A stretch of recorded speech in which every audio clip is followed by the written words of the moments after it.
Human आई इस topic को एक चैप्टर आप जानते हो, the human I and colourful world. The human I and colourful world ये चैप्टर एनसीईआरटी एग्जाम्पलर हम लोग क्वेश्चंस चला रहे हैं और क्वेश्चंस में 12, 13 and 14 I have written already in the board. और ये आपके सामने एक स्क्रीन पे देखिए हमने ड्रॉ करके रखा है। कुछ चीज़ें हो सकता है आपको समझ में आ जाए, और चूंकि आप पढ़ रहे हैं तो उसको भी ध्यान से समझना है। शुरू किया जाए, क्या आप सब रेडी हैं? बिल्कुल रेडी हैं। शुरू करते हैं आज की इस मूवी के साथ। तो मूवी का नाम है the human I and colourful world. बेटा इस चैप्टर में 11 क्वेश्चन कंप्लीट हो चुके हैं। अब 11 के बाद क्वेश्चन नंबर 12, 13, 14 बताने के लिए सबसे पहले ये स्क्रीन पे देखिए तो कुछ बना रखा मैंने। आई, ह्यूमन आई। ह्यूमन आई में ये जो सामने वाला पार्ट है, यू नो दैट, ये कॉर्निया कहलाता है। इसके ठीक बिहाइंड में आप देखिए तो आइरिस है, आइरिस गेट जैसा। और फिर ये देखो, ये ऐसे देखोगे आई के ठीक फ्रंट में बीचों बीच, हाँ इसको क्या कहते हैं? पिल, PUPIL, पिल। अच्छा, और ये जो दिख रहा है आपको, याद करो, ये जो कलर ब्लू वाला दिख रहा है, this is your lens, eye lens. अच्छा, आई लेंस। तो बेटा ये जो ह्यूमन आई है, ह्यूमन आई के बारे में और भी डिटेल में डिस्कस कर दें, पे दिखा रहे हैं और देखिए। देखो बच्चों, ह्यूमन आई क्या है? Human I is a sensitive sense organ. It is a natural optical instrument with multiple automatic function. अब क्वेश्चन को स्क्रीन पे देखने के बाद आप लोग समझ गए होंगे। क्वेश्चन दिख गया ना? बहुत साइड क्वेश्चन लिखा है बेटा, when light raise enter the I most of refraction occurs at. 4 option दिए हैं, आपने पढ़ रखा। पहला तो है लेंस, क्रिस्टलाइन लेंस। दूसरा है cornea, outer surface of cornea, ये समझा रहे हैं। तीसरा है आइरिस और लास्ट है पिपिल। चलिए इसका आंसर बताते हैं। तो ये कहना चाह रहे हैं कि जब लाइट रेज बेटा, लाइट रेज इंटर करती है आपके आई पर, ह्यूमन आई पे, जैसे सपोज हमारे आई पे लाइट रेज आ रही है, तो जब आ रही होगी तो सबसे ज्यादा, इनका कहना है कि सबसे ज्यादा most of refraction occurs. Refraction सबसे ज्यादा कहाँ होता है? अब याद आया रिफ्रैक्शन क्या पढ़ाया था? बिल्कुल याद आया हो। रिफ्रैक्शन को दिखाते हैं। देखो बच्चों, कहीं तो डायग्राम से समझाते हैं, जगह की बड़ी समस्या है। अभी पीपल तो समझ गए होंगे, इसलिए इसको इरेज कर देते हैं। आई थिंक समझ गए। हाँ, अब देखो बच्चों, एक छोटी सी बात समझना। हम लोगों ने पीछे पढ़ाया है कि जैसे, याद करो, ये ऊपर का मीडियम है AIR, एयर, और नीचे मान लो फिल है, बोलो क्या? वाटर। तो ये ऑप्टिकली डेंसर मीडियम हो गया और ये ऑप्टिकली रेरर मीडियम हो गया। और हमने आपको पढ़ा रखा है, when light rays travel from rarer medium to denser medium it bend towards normal. जब लाइट रेरर से डेंसर की तरफ जाती है तो नॉर्मल की ओर बेंड हो जाती है। अच्छा, जैसे ये देखिए, ये देखिए, ये this is the path. Light को ये आ रही है, सपोज लाइट रेज है, बहुत सारी रेज हैं, और अगर यहां से सपोज नॉर्मल ड्रॉ करते हो, this light rays bend towards normal, normal की ओर क्या हो गई? बेंड हो गई। अच्छा, तो ये तो रिफ्लेक्शन कहलाता है। इसका मतलब ये पूरी प्रोसेस बेटा, this process is in the lens या कॉर्निया या प्यूपिल या आइरिस, इन चारों में से कहीं न कहीं सबसे ज्यादा रिफ्रैक्शन हो रहा है। ये हमसे क्वेश्चन पूछ रहा है। मतलब बाहर का मीडियम तो ये एयर है ना, ह्यूमन के आई के बाहर वाला मीडियम क्या हो गया? एयर। अरे आप पानी में होगे तो वाटर हो जाएगा, कहीं न कहीं तो कुछ होगा। हाँ, तो बिल्कुल, मतलब मीडियम कुछ दूसरा है। और यहाँ ये इसके अंदर के बारे में इनका कहना है कि रिफ्रैक्शन कहाँ से होता है। चलिए देखते हैं। तो बेटा हम आपको एक और बात बता दें, प्लीज रिमेंबर इट। पूछो क्या? जो ये कॉर्निया है ना, ये जो आपको सामने फ्रंट में दिख रहा है ब्लू कलर में, दिस इज कॉर्निया। ये कॉर्निया आपको बता दूं कि ठीक फ्रंट में है, और सबसे ज्यादा नियर अबाउट 80% इतना बोलो, 80% रिफ्रैक्शन इसी कॉर्निया से होता है। तो कहोगे सर फिर लेंस क्या करता है? हाँ, तो लेंस से भी होता है। जो रिमेनिंग बचा, रिमेनिंग कितना बचा? 20%। अच्छा, ये कैसे हो सकता है? हाँ, ये ऐसा नहीं, ऐसा ही है। मतलब 80% refraction occurs at outer surface of cornea और 20%, this one is 20%, this one is 80%। और चुनाव कौन जीतता है? जिसका बहुमत ज्यादा हो। तो बहुमत किसका ज्यादा है? सर ये तो समझ में आ गया कि आंसर है आउटर सरफेस ऑफ कॉर्निया, पर थोड़ा सा डिटेल में समझाया जाए। Let's explain in detail. 2 second wait कीजिए, हम इसको क्या कर दे बोलो, इरेज कर देते हैं। तो लेट्स इरेज इट। ये आंसर समझिए ना, ये लाइट रेज जब सबसे ज्यादा रिफ्रैक्शन होता है तो कहां से होता है? Outer surface of cornea. पर कैसे होता है? Can you explain? Why not? Let's discuss. देखो बेटा, ये जो लाइट रेज इस कॉर्निया के ठीक फ्रंट में आती है, मतलब इसको तो यहाँ पर हम क्वेश्चन लिखा है तो इसलिए यहाँ पर हम थोड़ा सा ऊपर लिखते हैं समझाने के लिए कि मान लो कि ये आई का सपोज है ना, ये सपोज आई का कॉर्निया वाला पार्ट है और सपोज ये कोई ऑब्जेक्ट है। तो बेटा यहाँ से लाइट रेज, यहाँ से लाइट रेज, यहाँ से लाइट रेज एंटर करती है। जब ये कॉर्निया के पास जाती है, अंदर लेंस भी है, ऐसा नहीं कि लेंस है, तो ये ज्यादा से ज्यादा पार्ट को यहाँ से लाइट रेज इसको यहाँ रेटिना पे ले जाकर के, इस रेटिना पे, ये देखो इस रेटिना पे ले जाकर के फोकस कर देती है, फोकस कर देती है। मतलब 80% काम कौन करता है? फोकस का, इसका कॉर्निया का। अब फिर लेंस का काम क्या है? लेंस का काम है, इसको आप गलत ना समझिएगा, इसके पीछे एक रीजन है बेटा कि ये जो कॉर्निया है ये फिक्स्ड है। अच्छा, मतलब इसका aperture curvature this is fixed.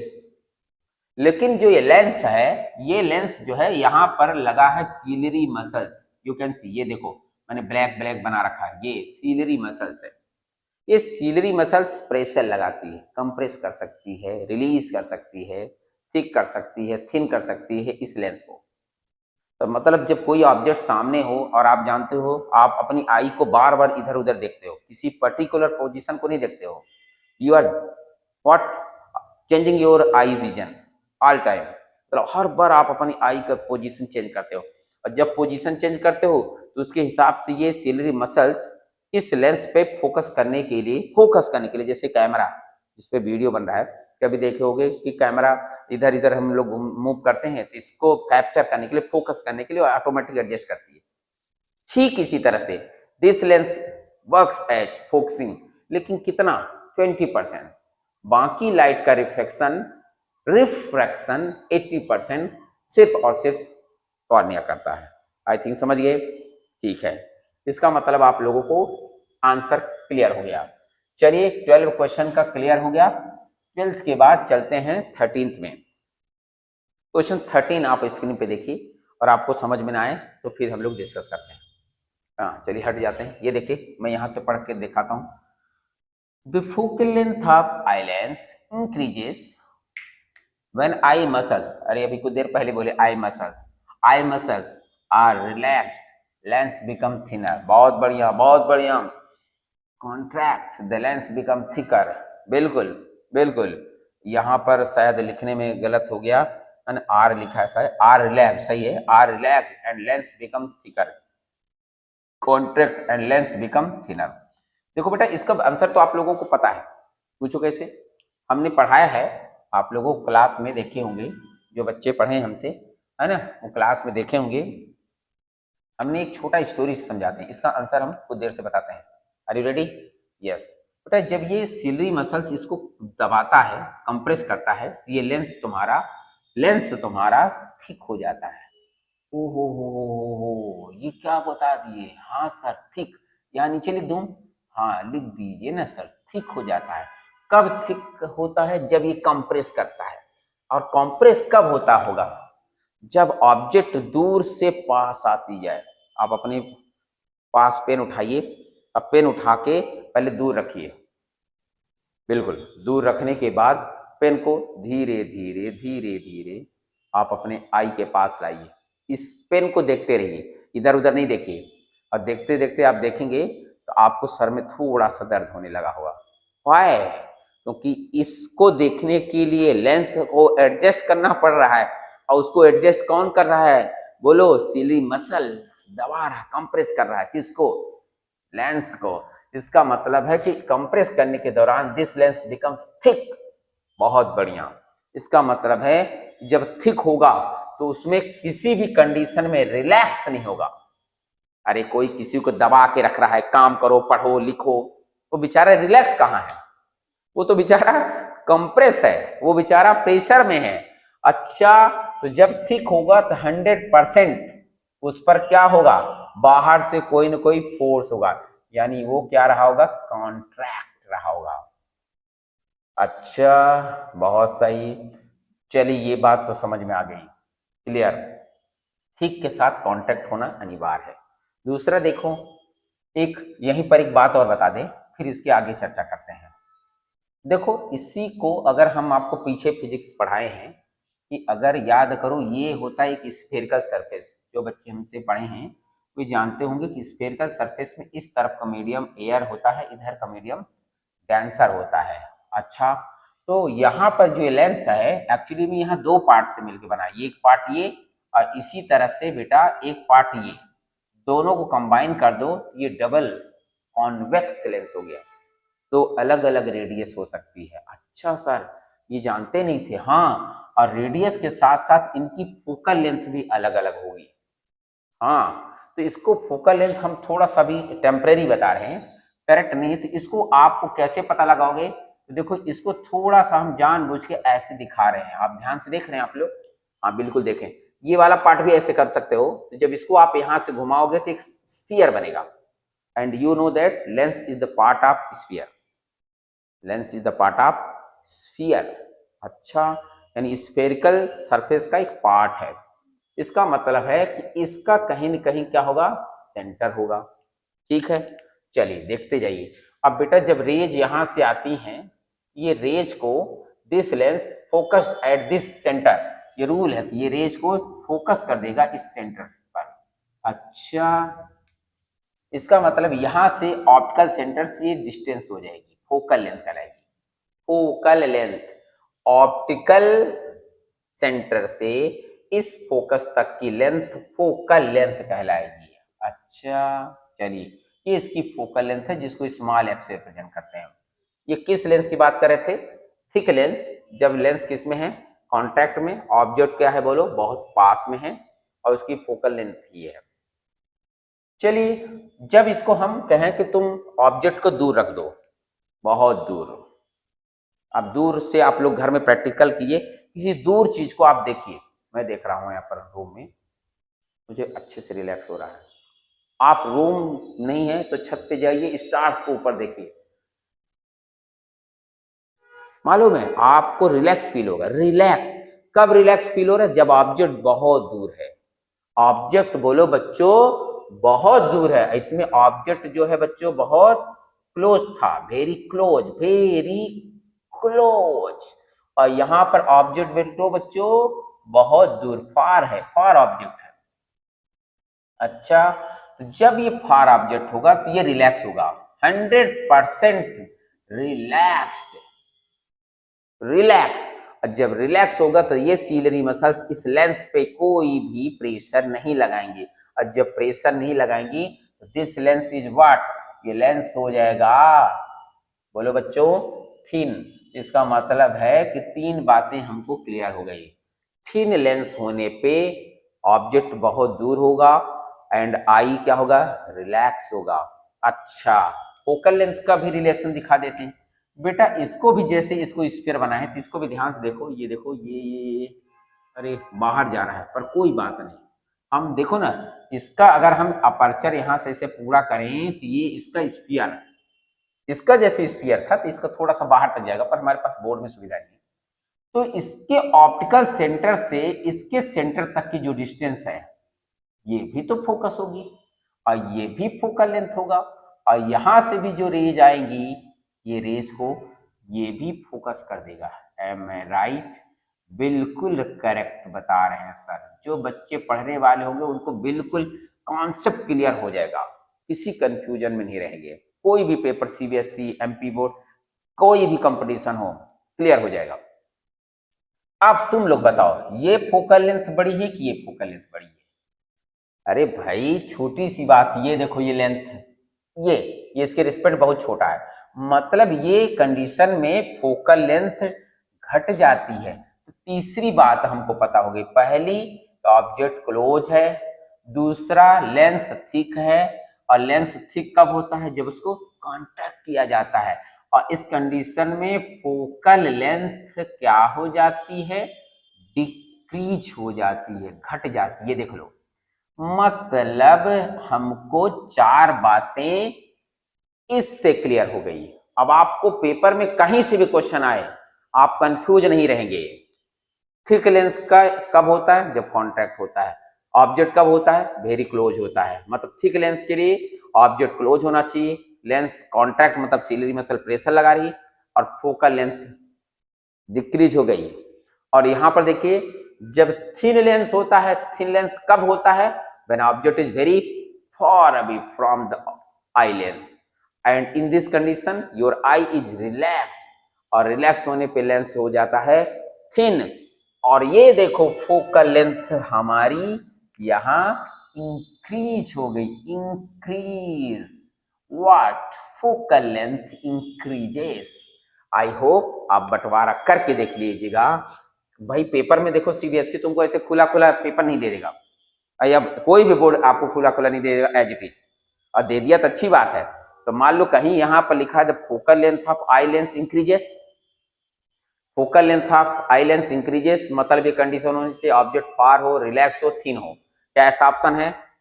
Are relaxed, relaxed मतलब तो गया, लेंस बिकम थिनर, अरे वाह, लेंस थिन, थिनर, इसका मतलब है कि ये option A is correct. Option A is क्या बच्चों? करेक्ट। ओए contract, contract, lens become thicker, बिल्कुल थिकर, लेकिन इस कंडीशन में फोकल लेंथ क्या हो गई? डिक्रीज। हाँ, अगर यहाँ इंक्रीज की जब डिक्रीज आता तो ऑप्शन बी करेक्ट होता। समझ गए? And are relaxed, relaxed, relaxed, lens become thicker ना, ये तो मतलब कहीं से मैचिंग नहीं है, कहीं से मैचिंग नहीं है। अगर इसको कोई बच्चा लगा रहा है तो मतलब बिल्कुल समझ लो क्योंकि यही नहीं पढ़ा और ना ही पढ़ता है, इसलिए प्लीज रिमाइंड कीजिए, पढ़िए।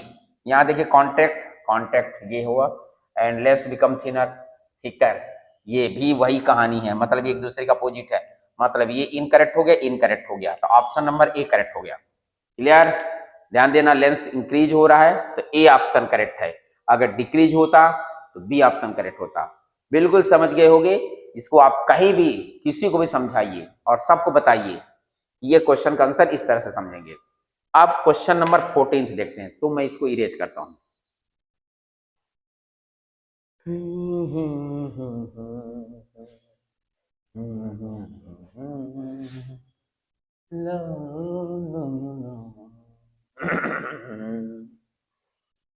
अच्छा गाता हूं ना? बहुत अच्छा गाता हूं, बहुत सही। चलिए यहाँ हटना पड़ेगा तब देखिएगा। क्वेश्चन नंबर 14 देखिए, पूछ रहा है which of the following statement is correct. Statement पूछ रहा है हमसे, मतलब हमको डेफिनेशन आनी चाहिए। अ person with myopia can see distant object clearly. बेटा इसको जानने से पहले तो आपको मायोपिया जानना चाहिए, हाइपरमेट्रोपिया जानना चाहिए, आपको प्रेस बायोपिया जानना चाहिए, ये सब आपको पहले से आई डिफेक्ट जानना चाहिए। तो 2 मिनट के लिए मैं आपको क्या बताता हूँ, बोलो बच्चों, क्या बताता हूँ? Myopia, myopia, myopia, myopia. देखो हम हंसने के लिए बोले, ऐसा ना कहना।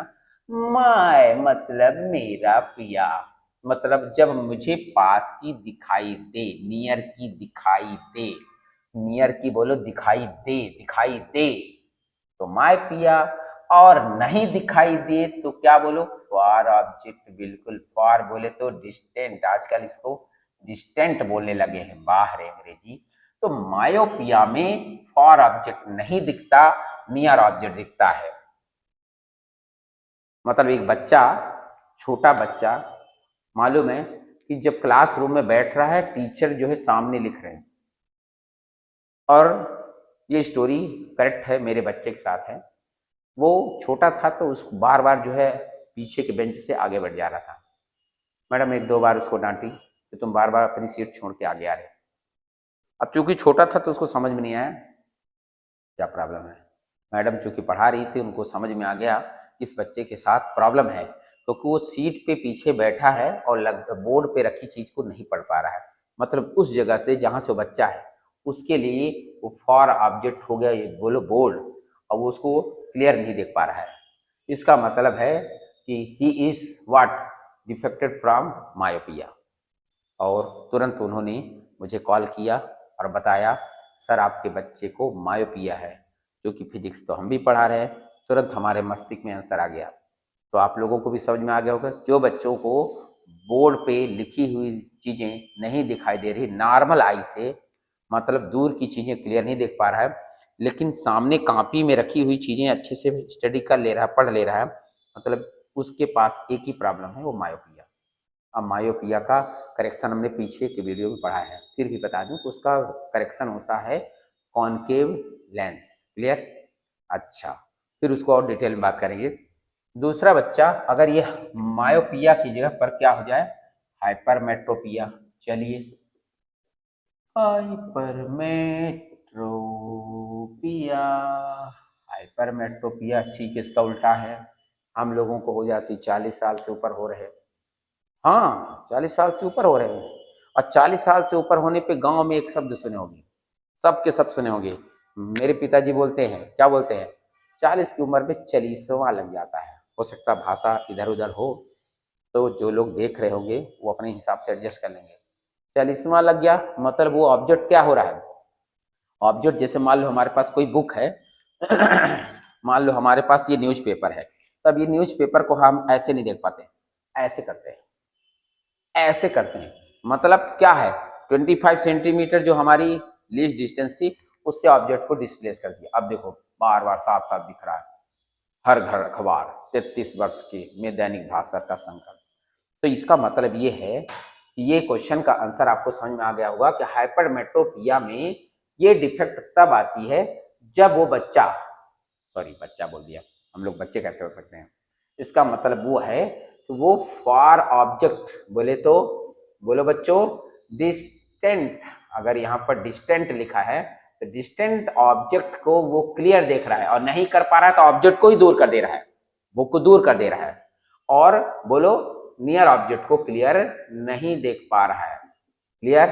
तो उससे कहते हैं हाइपरमेट्रोपिया। अब इस क्वेश्चन में देखो, एक तो मायोपिया है, एक तो हाइपरमेट्रोपिया, इसके अलावा कोई ऑप्शन नहीं है। तो देखो मैच करो कौन सा करेक्ट ऑप्शन है। अ person with myopia can see distant object, can see distant object. वाह, डिस्टेंट ऑब्जेक्ट या फॉर ऑब्जेक्ट मायोपिया वाले बोलो नहीं देख सकते क्लियरली। इसका मतलब है this option is what, incorrect. ये तो कह रहा है ना सी, मतलब देखने को बोला, और मैं क्या समझाया हूं, नहीं देख सकते, मतलब this option is what, incorrect. समझ में आ रहा है? हाँ, धीमे धीमे बताएं, चलो कितना भी धीमे बताएं तो समझो कि मायोपिया में पास की चीजें क्लियर देख सकता है, दूर की चीजों को क्लियर नहीं देख सकता। अब यहाँ पर कह रहा है कि पर्सन विथ मायोपिया, इनमें मायोपिया है, कैन सी डिस्टेंट ऑब्जेक्ट, सीधा सीधा झूठ बोल रहा है। अरे झूठ नहीं बोला, मतलब तुमसे क्वेश्चन कर रहा है, तुमको समझ में आ रहा है, तो डिस्टेंट ऑब्जेक्ट सर नहीं देख सकते, अभी आपने बताया। ठीक, मतलब दिस ऑप्शन इज इनकरेक्ट। दूसरा चलो, अ पर्सन विथ हाइपरमेट्रोपिया, चलिए हाइपरमेट्रोपिया यहाँ पर देखो, मतलब नियर नहीं देख सकता होगा, तो ये क्या कर, can see near by object के लिए, ये भी गलत हो गया। ये एक तो पहला ऊपर गलत, दूसरा भी गलत। अच्छा, तो फिर मतलब दोनों गए, ये भी गए भैया। तीसरे में आओ, person with myopia can see near by object, can see near by object clearly, मतलब ये ऑप्शन बिना सोचे करेक्ट हो गया। डी को पढ़ूं, देख लो, a person with hypermetropia can not see distant object clearly, can not see distant object clearly, can not see distant object clearly, distant object clearly नहीं देख सकता। अरे डिस्टेंट ऑब्जेक्ट क्लियरली करता देख सकता, तभी तो ऑब्जेक्ट दूर रख रहा है। इसका मतलब है ये भी क्या हो गया बच्चों, इनकरेक्ट। तो आप लोगों को इस लेंस में समझ में आया। हाँ, एक बात और बता दूं, ये जो कॉर्निया है, इस कॉर्निया का एक बात मैं बताना भूल गया, इसका रिफ्रैक्टिव इंडेक्स होता है 1.3, इसका रिफ्रैक्टिव इंडेक्स होता है 1.3 और एयर का रिफ्रैक्टिव इंडेक्स होता है, बोलो कितना, 1। इन दोनों के रिफ्रैक्टिव इंडेक्स के डिफरेंस के कारण ये ज़्यादा से ज़्यादा रे बोलो रिफ्रैक्ट हो जाती है। तो ये ऑप्शन में शुरू में नहीं बोला था, फिर से बोल दे रहा हूँ कि इस कॉर्निया का रिफ्रैक्टिव इंडेक्स ज़्यादा होता है और due to more change in refractive index ये ज़्यादा से ज़्यादा रे को फोकस करता है। आज के क्वेश्चन में इतना ही, मिलते हैं कल 100 बात की एक बात।